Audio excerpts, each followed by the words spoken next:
இப்போது அரங்கிலே சிறப்புரை உலக கவிஞர் ஆனந்த சுபாலா அவர்கள். பண்புக்கும் பாசத்துக்கும் உரிய தமிழுக்கும் கலைக்கும் தொடர்புடைய மாண்புறவுகளே, கதிர்லோக அண்ணன் ஒரு தனி ஒருவன் அல்ல. அவன் சமூகத்தின் ஆளுமைக்கும் சமூக கட்டமைப்பை உருவாக்கக்கூடிய வல்லமைக்கும் உரியவன் என்பதை அவன் மூலம் நீங்களும் உங்கள் மூலம் அவரை நிரூபித்து உலக நாடுகளிலெல்லாம் இருந்து உறவுகளை வரவழைத்து தமிழை இதுவரையும் ஊட்டிவிட்டு திகட்டாமல் வைத்திருக்கின்ற இந்த சங்க தமிழை வணங்கி வாழ்த்தி உங்களோடு பேச வருகின்றேன். இந்த வாய்ப்பை தந்த பிரபஞ்சத்திற்கும் இரவா வரம் கொண்ட பிரபாகரத்திற்கும் கோடான கோடி நன்றிகளோடு, புலம்பெயர் தேசத்து உறவுகளே, தமிழால் இணைந்த இதயங்களே, அறிவால் தலைமுறை உலகை உருவாக்க மன நிறைவாய் மன்றம் வந்த தமிழ் சொந்தங்களே, அத்தனை பேருக்கும் தமிழ் அன்பு வணக்கம். இனி எங்கள் தமிழ் மொழி உலகமெல்லாம் இனிக்கும். நிலத்தில் இருந்திருந்தால் எம்மொழி நிலைத்திருக்கும். புலத்தில் புதைந்தோம், செம்மொழியை விட்டு வந்து மீண்டும் புதைகுழியில் இருந்து எழுவோம். புது கலை விதைகளை தேடி எடுத்து இனி நாம் உலகினில் நடுவோம். தமிழை சமைக்கின்ற படைப்பாளிகளே, கலையில் மூழ்கி கரை தேடும் உழைப்பாளிகளே, தேடலின் முடிவு கிடைக்காது தமிழினை துறந்து காலத்தை செதுக்க பிறந்த பொற்கால அகராதிகளே, மீண்டும் எழுச்சி கொள்ளுங்கள். தமிழ் கலையாள படைப்பாள உலகை நம்பி எழுதி செல்லுங்கள் நாளை தலைமுறை ஆள. கதிர்லோக கவிஞனின் இளங்கீட்டு மெல்லிய குளிரிலும் இதமாய் இதயத்தை வருட, பூவும் பொட்டும் வைத்த பெண் குழந்தைகள் பெற்றவர் கற்றவர் உற்றவர் உடன் கட்டி அணைத்தது போல் இதயத்தை திருட, என்னையும் இணைத்தமைக்கு என் தமிழ்த்தாய்க்கு சொல்விளக்கேற்றி ஆராதனையோடு நானும் உங்களோடு பேச வருகின்றேன். நறுந்தமிழை உண்டு மகிழ்ந்து கனிந்து தருகின்ற உங்களோடு வாசம் வீசுகின்றேன். ஒற்றை விரலில் உலகை வலம் வரும் டிஜிட்டல் உலகில் மனிதா உன்னை வென்றுவிட்டேன் என மார்தட்டி நிற்கும் ஏஐ தொழில்நுட்ப உலகில் இல்லை எதுவரினும் விதைப்போம் என வீறு கொள்ளும் இவ்வுலகமே பெரிதென்பேன். ஆன்றோர்கள் சான்றோர்கள் முன் இருக்கையில் அவர்களை விட எதுவும் பெரிதில்லை என்பேன். இளம் கீட்டும் இனிய தமிழ் குயில் என்பேன். இன்று பாடிக்கொண்டே இருக்கின்றது, நாம் எல்லாம் கேட்டுக்கொண்டே இருக்கின்றோம். நான் நினைக்கின்றேன், அதிகாலை 6 மணி 10 மணிக்கு தொடங்கிய இந்த நிகழ்வு இப்பொழுது 9 மணியாகின்றது. கால நேரம் இல்லாமல் எல்லோரும் கண் விழித்து சிவராத்திரியில் இருந்தது போல் இந்த தமிழ் ராத்திரியை கொண்டாடி மகிழ்வதை எண்ணுகின்ற போது உண்மையில் ஒரு 10 பேர் இப்போது இருந்தாலும் இது 1000 பேருக்கு சமமாகும் என்பதை அடிக்கோடிட்டு காட்ட விரும்பலாம். இன்று நீங்கள் இந்த காணொளியவோ காட்சியவோ நீங்கள் காணாமல் போகலாம் இதில் இருப்பவர்கள். ஆனால் இந்த டிஜிட்டல் உலகில் இது 1000 பேரை சென்றடையக்கூடிய வல்லமை இணையத்தில் இருப்பதனால் நான் பேசிக் கொண்டிருக்கின்றேன். ஆதலால் இந்த வார்த்தைகளும் வாழ்த்துக்களும் அண்ணனுடைய கவிதைகளுக்கும் இந்த அன்னை தமிழை சுமந்திருக்கின்ற ஆன்றோர்களுக்கும் சான்றோர்களுக்கும் பொருத்தமாக இருக்கும் என்று நான் நினைக்கின்றேன். நான் கடைசி நேரத்தில் வந்ததற்கு காரணமே நிறைய நேரம் எடுத்து நான் மட்டுமாவது பேசிவிட்டு போக வேண்டும். ஏனெனில் இந்த தமிழை பேசவும் வீசவும் மூசவும் கற்றுத்தந்த இந்த மூதாளர்கள் தான் நான் வணங்குகின்ற ஆலயங்களாகவும் என்னுடைய கோயில்களாகவும் நூலகங்களாகவும் இருக்கின்றார். ஒரு மூதாளன் என்பவன் தனி நூல் அல்ல, அவன் அறிவாற்றல் உள்ளவனானால் அவன் மிகச்சிறந்த நூலகம் என்பதை நான் அறிந்து கொண்டேன். அதைத்தான் புலத்திலும் நிலத்திலும் நான் விதைக்க வேண்டும் என்று ஆசைப்படுகின்றேன். அந்த விதையின் நம்பிக்கையாக இந்த 2 மாணிக்கங்கள் 3-4 ஆன்றோர்கள் சான்றோர்கள் வயதில் மூத்தவர்களை காண்கின்ற போது நான் ஒரு குழந்தையாக குட்டி நாயாக அவர்கள் பின்னால் ஓடித் திரிகிறேன். காரணம் ஒன்றுமில்லை, காது வழியால் கேட்டு இதய வழியில் சேமிக்கக்கூடிய ஆசான்கள் இவர்கள் மட்டுமே.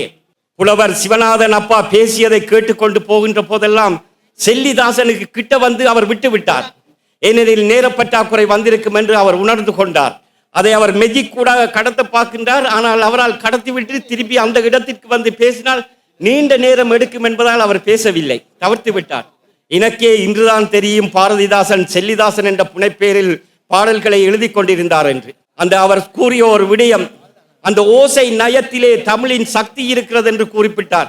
அது எவ்வளவு பெரிய உண்மை! அது இன்று காது கொடுத்து கேட்ட அத்தனை பேருக்கும் இன்றுதான் அது கூட தெரிந்திருக்கும்.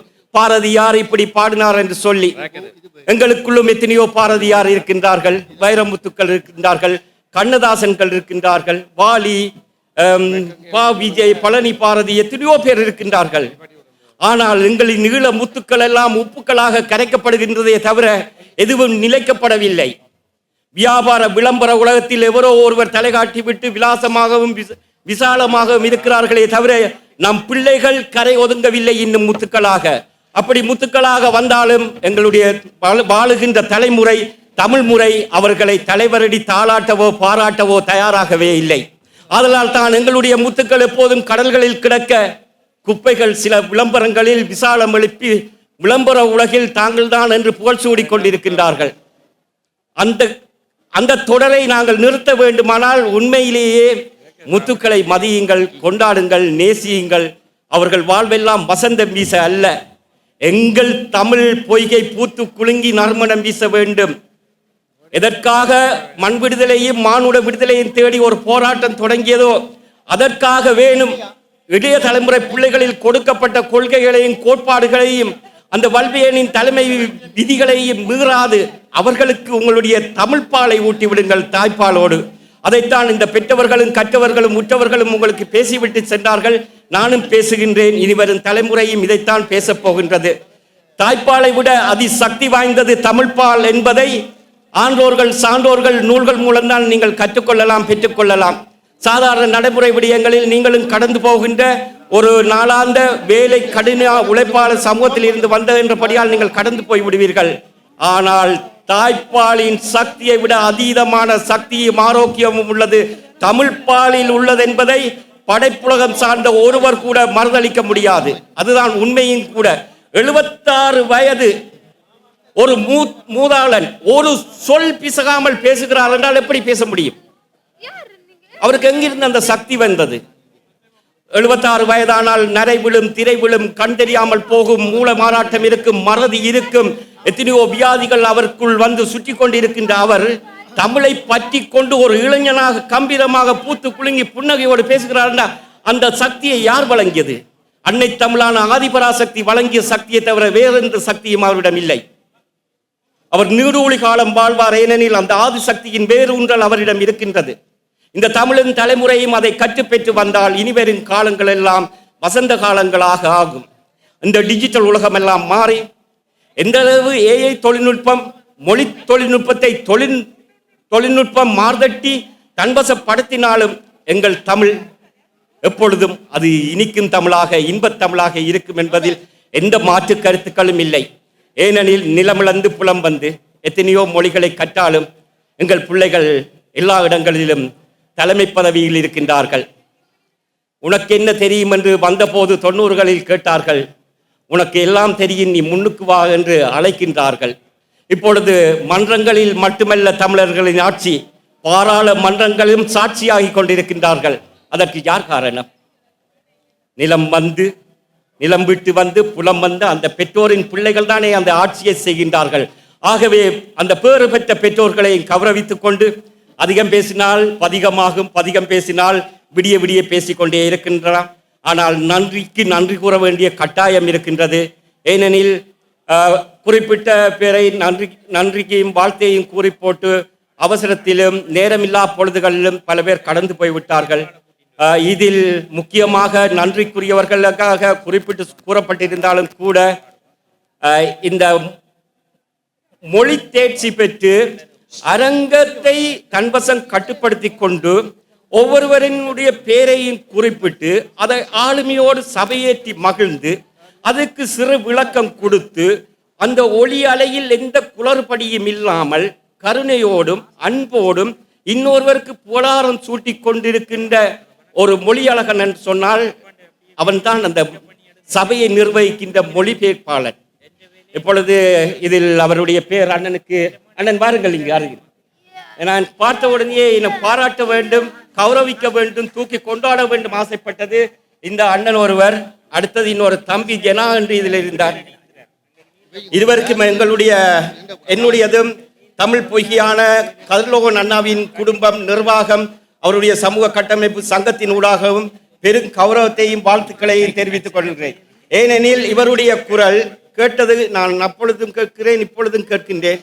அவரும் ஒரு வயதை கடந்திருக்கின்றார். ஆனால் தமிழ் இனிக்கின்றது, தமிழ் ஒலிக்கின்றது. ஒரு சொல் பிசகாமல் அப்படி அழகாக கூறிக்கொண்டே இருக்கின்றார். ஒருவரை கௌரவிக்கின்றார், ஒருவரை வாழ்த்துகின்றார், முகம் கோணாது நின்ற இடத்திலேயே நின்று கொண்டிருக்கின்றார். எத்தனை பேரும் பாக்கியம்! அவர் எவ்வளவு தியாகம் செய்கின்றார்.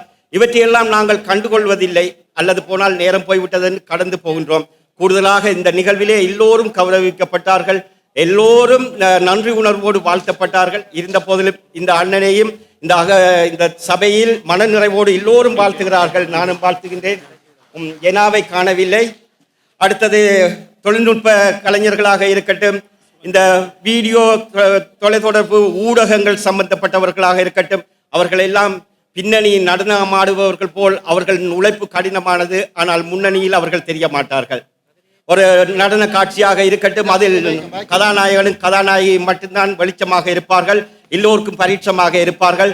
பாடுபட்டு பின்புலத்தில் இருந்து ஆடிக்கொண்டிருப்பவர்களுடன் காட்சி பொருளாகவோ சாட்சி பொருளாகவோ யாரும் கௌரவப்படுத்துவதில்லை. அப்படித்தான் புகைப்படம் எடுப்பவர்கள், ஊடக பிரிவினர், எங்களுக்கான காலை மதிய இரவு உணவுகளை கொடுத்து கொண்டிருக்கு பின்னுக்கின்று உழைக்கின்றவர்கள், சராசரி இதுக்கான விளம்பரங்கள் செய்தவர்கள், இந்த நிகழ்வை பங்கெடுத்து என்னுடைய அண்ணன், என்னுடைய சமூக காவலன், என்னுடைய காதலன், என்னுடைய கவிஞன் என்று கொண்டாடி கொண்டு ஏதோ ஒன்றை அவருக்காக வேண்டி நேரத்தை ஒதுக்கி செய்த அத்தனை பேருக்கும் இந்த இனிய நாளில், இன்புற்ற நாளில் வாழ்த்துக்களை அகமகிழ்ந்து தமிழ் மலர்ந்து கூறிக்கொள்வதோடு, இந்த மூதாளர்கள் லண்டனில் இருந்து வந்திருக்கின்ற இந்த தந்தையை, இந்த விந்தியை நான் சிந்தை இருத்தி மகிழ்ந்து மலர்ந்து கொண்டிருக்கின்றேன். ஏனெனில் இந்த அப்பனை நான் காண்பேனா என்று 15-20 ஆண்டுகளுக்கு முன்பு அவருடைய பேரன் எனக்கு புத்தகத்தை தந்த போது, சிவநாதனா, புலவர் சிவநாதன் என்ற என்று சிந்தித்து போட்டு கொண்டு போய் 4-10 பக்கங்களை திறப்பி விட்டு படித்து போட்டு நான் கடந்து விட்டேன்.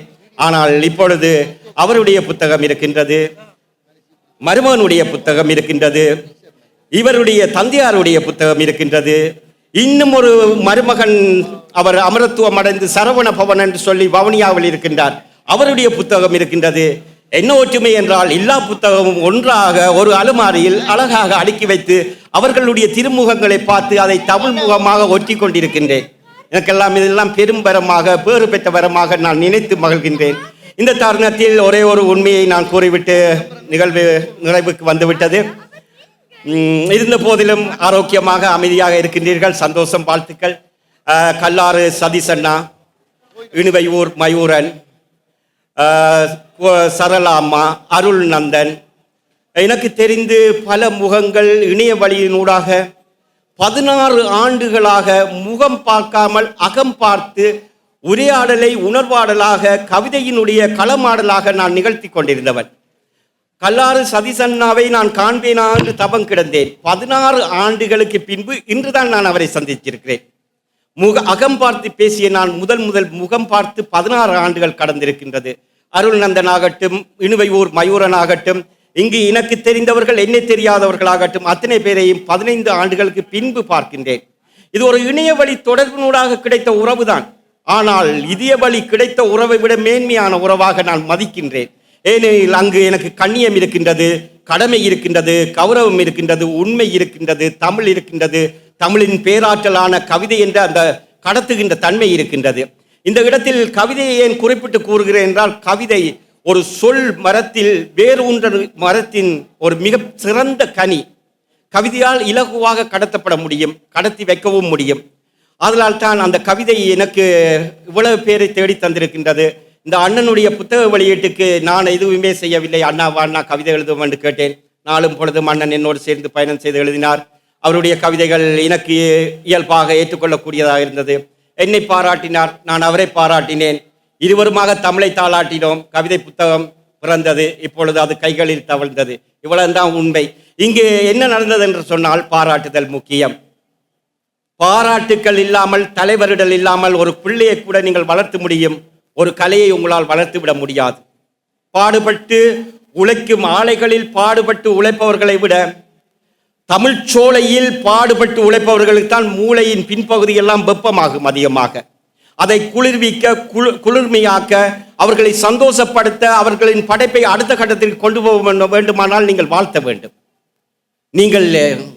நீங்கள் செய்கின்ற பெரும் புண்ணியம் என்பது படைப்பாளர்களை எந்த விதமான குறைகளும் மற்ற வாழ்த்துங்கள். ஒரு வாழ்த்து என்பது அவனை வாழ வைக்கும், ஆள வைக்கும், தமிழையும் வாழ வைக்கும். ஆதலால் உங்களால் இவ்வளவு நேரம் நீங்கள் இருந்து கேட்கின்ற அத்தனையும் உங்களுக்கு இறைவன் இரட்டிப்பாக புண்ணியத்தை தருவான், மகிழ்ச்சியை தருவான். உங்கள் மனையும் மனமும் மகிழ்ச்சியாக இருக்கும். ஏனெனில் நீங்கள் இருப்பது பிறருக்காக அல்ல, அழகாக மணக்கின்ற அந்த தமிழை நீங்கள் மனதால் வாழ்த்தி வணங்கி அதற்கு இன்று நீங்கள் நன்றி கூறுகின்றீர்கள். நீங்கள் தமிழனாக பிறந்ததற்கும் பெருமை. ஏனெனில் நீங்கள் தமிழோடு பிறந்திருக்கின்றீர்கள். விடுதலை கிடைப்பது எங்களுக்கு மட்டும்தான் மரணத்தில் முடிந்திருக்கின்றது.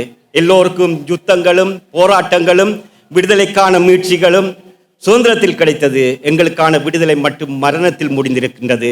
ஆனாலும் மாசற்ற தன்மையில் இன்னும் மூசிக்கொண்டிருக்கின்ற அந்த புரட்சியின் கீதங்கள் நாளை பெரும் விடியல்களை உருவாக்கலாம். அன்று இங்கிருப்பவர்கள் எல்லாம் எத்தனையோ பிரபாகரமாகவும் எத்தனையோ உலகத்தின் வல்லமை மிக்க வல்லரசர்களாகவும் ராஜராஜ சோழன், கரிகாலன் என்று கூறுகின்ற பிள்ளைகளின் தொடர்ச்சி தான் நாங்கள் என்பதை உறுதிப்படுத்தக்கூடியவர்களாகவும் வருவீர்கள், வாழ்வீர்கள், ஆள்வீர்கள் என்று கூறிக்கொண்டு இந்த இனிய நாளில் இனிவரும் காலத்தில் கூட புதையல்களாக விடியல்கள் இல்லாமல் வெளிச்சத்துக்கு வராமல் 5-10 ஆண்டுகள் தொடர்ச்சியாக கவிதைகளையோ கட்டுரையோ ஆவணங்களையோ தமிழுக்காக நீங்கள் பாடிக்கொண்டும் தேடிக்கொண்டும் ஓடிக்கொண்டும் இருந்தால் அவற்றை புத்தகமாக்காமல் நீங்கள் அப்படியே கிடையாக கிடத்திவிட்டு எனக்கு என்ன தெரியும், எனக்கு ஒன்றும் தெரியாதென்று தொடர்ச்சியாக அதையே சொல்லி அந்த மாய வலைக்குள் சிக்கப்பட்டு கொண்டு கிடந்தால் தயவு செய்து என்னிடம் மாறுங்கள். நான் உங்களை இதைவிட பெரும் உலக சபைகளிலே புகழாரம் சூட்டி உங்களுடைய பிள்ளையை வளர்த்து ஆளாக்கி இப்படி ஒரு புத்தகமாக வெளியிட அத்தனை சக்தியோடும் இருந்து கொண்டுதான் இந்த முறை உங்களிடம் வந்திருக்கின்றேன். ஆதலால் கவிஞர்கள், கலைஞர்கள், திரைமறைவாக இருப்பவர்கள், எழுத்தாற்றல் உள்ளவர்கள், பாடசாசிரியர்கள், ஓவியர்கள், சித்திரம் வரைபவர்கள், அதிசயம் நிகழ்த்துபவர்கள் அல்லது போனால் நீங்களாகவே ஒன்றை உருவாக்கி கொண்டு கலைக்குள் வர வேண்டும் என்று ஆவல்பட்டு ஆசைப்பட்டு வீடுகளில் நேரங்கள் ஓய்வுகள் இருக்கும் போது எதை செய்கிறீர்களோ அதை நீங்கள் வெளிச்சத்துக்கு கொண்டு வர வேண்டுமானால் நீங்கள் என்னிடம் பாருங்கள். நான் செல்ல வேண்டிய இடமெல்லாம் இங்கு இருக்கின்றது. கல்லாறு சதீசண்ணா இருக்கின்றார், அருள்நந்தன் இருக்கின்றார், தமிழ்ச்சோலை இருக்கின்றது, இறைசோலை இருக்கின்றது, நம்பிக்கை இருக்கின்றது. எல்லாத்தையும் தாண்டிய பிரபஞ்ச சக்தி எங்களோடு இப்பொழுது சுற்றி கொண்டிருக்கின்றது. அத்தனை பேற்றும் புத்தகங்களையும் அழகாக்கலாம், உலகாக்கலாம். ஆகவே எந்த தயக்கமும் இல்லாமல் இனிவரும் காலங்கள் உங்களுக்கான தொடர்பாடல்கள் கிடைக்க வேண்டுமானால் என்னோடு தொடர்பு கொள்ளுங்கள். அல்லது போனால் கல்லாறு சதீசண்ணாவோடு தொடர்பு கொள்ளுங்கள், அருள்நந்தனோடு தொடர்பு கொள்ளுங்கள், ஒரு கலைஞனோடு தொடர்பு கொள்ளுங்கள். இந்த மூதாளர்கள் இருக்கின்றார்கள், அவர்களுடைய இயலாமையை என்ன சொல்லிவிட்டு போற என்ற குஞ்சுகளே, என்ற செல்லங்களே, இதை கடத்துங்கடா, இதை சொல்லுங்கடா, இதை செய்யுங்கடா என்றுதான் அவையில் கேட்கினோம். காசு பணம் தாங்க, எனக்கு கௌரவம் பண்ணுங்க, பொன்னாடை போர்த்துங்க, எனக்கு இயலாமை தூக்கி விடுங்கன்னு கேட்கணுமா? இல்லை, இந்த தமிழுக்காக வேண்டி முடிஞ்ச என்னாலும் செய்யுங்க. அதானே உங்கள்கிட்ட கிடக்குதே, கொட்டி கிடக்குதே. ஏன் வெக்கப்படுறீங்க? ஏன் தாழ்வு மனப்பான்மை எடுக்க? வெளியே கொண்டு வாங்க. எல்லாத்தையும் தூக்கி அடிச்சு போட்டு அடி விட தகர்த்தறியன்னு தூக்கி வச்சு உங்களை கொண்டாடுறதுக்கு நாங்கள் இருக்கிறோம். ஏனென்றா நாங்கள் 30 வருஷத்துக்கு 40 வருஷத்துக்கு முதல் எழுதும் போது ஒருத்தர் கூடிய என்ன தூக்கி விட இல்லை. ஒருத்தர் கூடிய ஒரு பாராட்டு இல்லாமல் தான் நான் இப்பொழுதும் வளர்ந்து நிற்கிறேன். சொல்லறியும் கல்லறியும் பட்டவனை தவிர எந்த விதமான புன்னகையும் எனக்கு பூச்சுவிட இல்லை. எல்லாமே கண்ணீரால் விளக்கேற்றியவர்கள் தான் இங்கு இருக்கிறார்கள். விமர்சனத்தால் விலங்கிட்டவர்கள் தான் இருக்கின்றார்கள். ஆனால் நான் கவலை கொள்ளவில்லை. இப்பொழுது அத்தனையும் தாங்கி சுயமாக எனக்குரிய தமிழுக்குரியவர்களையும் கண்டெடுத்து கொண்டு எங்கேயாவது ஒரு பிள்ளை இருப்பானா அவனை வெளிச்சத்துக்கு கொண்டு வந்து விட்டா போதும். இவ்வளவுதான். உலகாகு, உருவாகு, உலகாக்கு. இதுதான் என்னுடைய தொடர்பு லட்சியம். இனி வரும் காலம் அதுதான் நிகழப்போகின்றது. இந்த இனிய நாளில் இந்த சந்தர்ப்பத்தை எனக்கு தந்ததற்கும் இவ்வளவு நேரத்துக்கு பிறகும் இதை கேட்டுக்கொண்டு அமைதியாக உற்று நோக்குவதற்கும் எங்காவது ஒரு விதை, நல்ல விதை மண்ணில் விழுந்தால் விருட்சமாகும், நல்ல சொல் மனதில் விழுந்தால் வெளிச்சமாக்கும். அவ்வளவுதான். ஒரு கவிதை திருத்த வேண்டும், வருத்த வேண்டும், அது உயர்த்த வேண்டும், அவனை உன்னதமாக்க வேண்டும். இங்கு பாதி பேர் மனநோயில் இருக்கின்றார்கள், அதை சொல்வதில்லை. வீட்டில் முடங்கி போய் தனக்குள்ளேயே அழுது புலம்புகிறார்கள். நீங்கள் எடுக்க வேண்டிய ஆயுதம் ஒன்று எழுத்து அல்லது மொழி. ரெண்டில் ஒன்று எடுத்தால் மனநோய் உங்களுக்கு தாயாக மாறுவாள், மனையின் தாயாக மாறுவாள் என்பதை கூறிக்கொண்டு இந்த சந்தர்ப்பத்தை எனக்கு தந்ததற்கும் இதுவரைக்கும் என்னை என் சொற்புரையை ஏற்றுக்கொண்டதற்கும் நன்றியும் வாழ்த்துக்களோடும் என்னுடைய அம்மி அப்பன்கள் எல்லாருடைய ஆசீர்வாதங்கள் எனக்கு மட்டுமல்ல எல்லா கலைஞர்களுக்கும் எல்லா கவிஞர்களுக்கும் எல்லா வாசகர்களுக்கும் எல்லா பூசகர்களுக்கு கிடைக்கவும் இந்த பிரபஞ்சம் நீங்கள் பிறர் நெஞ்சம் மதிக்காவிட்டாலும் பிறர் நெஞ்சம் நேசிக்காவிட்டாலும் இந்த பிரபஞ்சத்தை அதிகாலை வழிபாட்டாக செய்து கொண்டு வாருங்கள். உங்கள் வாழ்வியலில் எல்லா சந்தோஷங்களும் பூக்கும், எப்போதும் மகிழ்ச்சி உங்களுடைய கூட இருக்கும். பிறர் நெஞ்சங்கள் எல்லாம் துன்பப்பட்டிருக்கின்ற போதெல்லாம் பிரபஞ்சம் உங்களை உற்று நோக்கும். நீங்கள் பிரபஞ்ச வழிபாட்டை நிகழ்த்துங்கள். அறிஞர்கள், ஆன்றோர்கள், சான்றோர்கள், கவிஞர்கள், கலைஞர்கள் என்று தமிழில் அள்ளி கொட்டி கிடக்கிறது இப்பொழுது நவீனத்தில். அவர்களை தேடிச் செல்லுங்கள். அவர்கள் எப்பொழுதும் தாயுமானவர்களாக தந்தையுமானவர்களாக உங்களை தாளாட்டி வாழ்த்தி வணங்குவார்கள். ஏனெனில் இந்த சிக்கல்கள் பெரும் சிக்கலாக உளவியல் சிக்கல்கள் இருப்பதனால் அதையும் கூறுகின்றேன். ஆகவே இனிவரும் காலெல்லாம் இனிக்கும் காலமாக, இன்புற்ற காலமாக, தமிழின் நறுமணம் வீசுகின்ற காலமாக, அழகிய பொற்காலமாக வருவதற்கான வாய்ப்புகள் எல்லாம் வந்துவிட்டது. மிக பெரும் சந்தோஷத்தோடு இன்னொரு அடுத்த புத்தக வெளியீட்டு விழாவில் நான் உங்களை சந்தித்து உங்களோடு பேசுவதற்கு காத்திருக்கின்றேன். அதிக நேரங்களை எடுத்ததற்கு தயவு செய்து மன்னித்துக் கொள்ளுங்கள்.